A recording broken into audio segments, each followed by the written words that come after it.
Еве назад во утрински брифинг со една спортска тема во наредните 10 минути, каде што ќе разговараме за кошаркарскиот клуб Куманово, всушност еден од нашите представници во на Балканска Библ лигата. А за таа намена во утрински брифинг Дарко Петковски, оперативен директор во Куманово, во јавноста познат како Спејко. Добро утро. Добро утро, како сте? Супер, Дарко, благодариме секако на одвоеното време и да одиме со... Благодариме на вас на поканата. Да.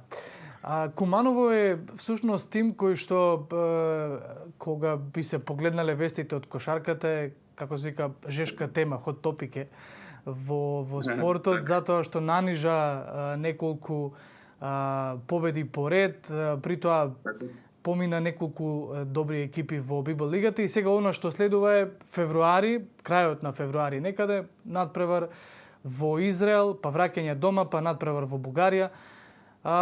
По што најмногу се одбележува, еве да речеме, овој период за Куманово? Што е она што најмногу ве крева во вестите на спортот? Така. Искрено пред малце правев анализа да видам од 5 јануар до 7 февруар колку утакмици имаме изиграно.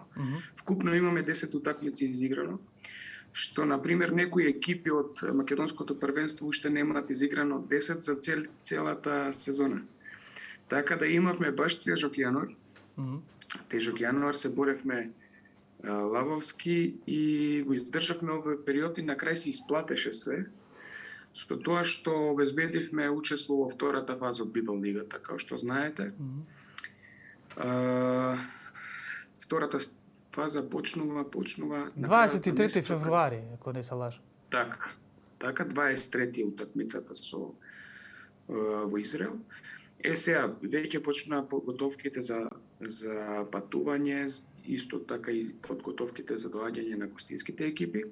Така да главно овој период ќе се посветиме организацијски, еве имаме мала пауза додека трае подготовките на репрезентацијата, со што имаме и 2 репрезентативци.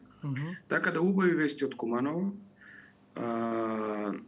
Еве како што кажавте, нанижавме и 5 победи поред, така да се надевам дека ќе го задржиме победничкиот став и во наредните утакмици.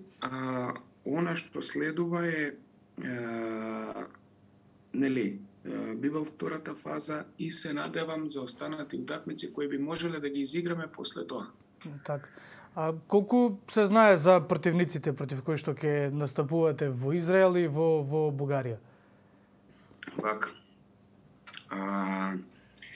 Ајде ќе почнем за бугарската екипа. Добро позната за нас. Бугарската екипа во првата фаза од Библ лигата имаше скор 8-2. Со тоа што двата порази беа од нас. И на домашен и на гостински терен.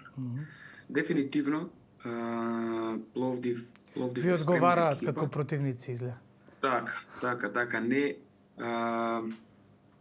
јака екипа, но ни одговараат како противници, можеби за темпото на игра која го имаме. И не знам, мислам дека првата, како беше по распоредот, тие ни доаѓаат прво, ние гостуваме во Израел, па ни доаѓа Пловдив. Така да нема да ја прескокнам екипата, например, израелската екипа која исто така е спремна. Пред некој ден го гледав ростерот, видов дека има бивши NBA играчи кои имаат NBA портфолио, кои играле за Бостон, Селтикс, Јута Джез. И тоа ме баш радува, но нема да ја подценам и нашата екипа, која исто така сме, како што кажавте, во еден добар моментум, да. Така да зашто да не се деси чудо. Ја како викам, среќата ги прати храбрите, така да ако излеземе на терен и го дадеме максимумот како и до себе и овие претходни утакмици, зашто да не се деси чудо. Дарко, кошаркарскиот клуб Куманово на она ранг листа на домашната лига е токму во средина, од 12 екипи на 6-тото место. Да, Ако се споредат надпреварите во Библ лигата, каде што екипата очигледно игра многу по сигурно, многу по-доминантно. Какви ви се плановите за во домашната лига, бидејќи знаеме дека од 6-то место нагоре продолжуваат во едно разигрување, нели, како се вика тој супер круг.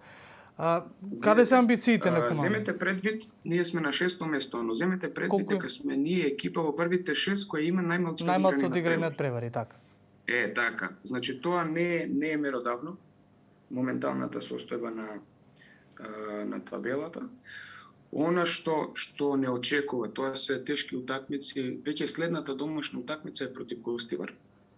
Значи утакмици кои мора да ги добиеме, сепак ќе се потрудиме да го браниме домашниот терен, што ни е приоритет, и нормално влегувањето во топ 6 е првата и основна цел која имаме зацртано од почетокот на сезоната. Се десија многу трансфери, се десија многу поправки, што конечно сме на прав пат и се надевам дека ќе успееме во примарната цел, а после тоа и во разигрувањето да направиме успех. Може би не е повторен.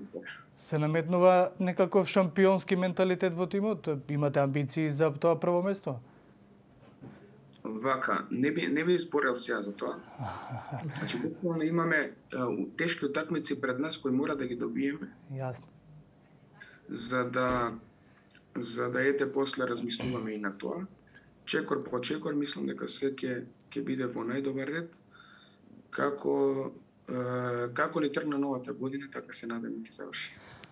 Дарко, претпоставувам дека како оперативен директор, како оперативен менаџер или како и да е, нели, во официјалниот назив на она што го правиш во Куманово, во време на COVID, во време на пандемија и не е лесно, не знам, опиши ни со што се соочувате во клубот во време на пандемија. Имаше ли, не следев доволно, дали имаше во вашиот клуб заразени играчи од коронавирусот, бидејќи знаеме во други каде што имаше, не се одигруваа надпревари? Така, тоа е неизбежно, мислам, не само во спортот, во секоја професија. Мислам дека проблемот со COVID беше голем, па и во кошарката. Кај нас, мислам дека 20 или 30 играчи уште го немаат прележано вирусов. Така да ништо страшно.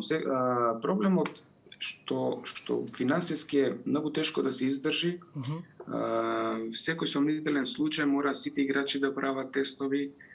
Секое патување надвор од државата мораме PCR тестови да правиме.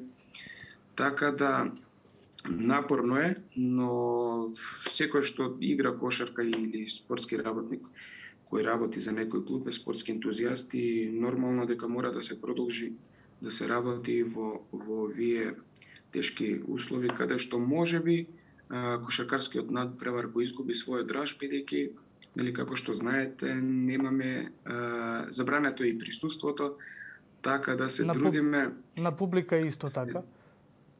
Така, забрането е присуство. Се трудиме да останеме позитивни и со намера дека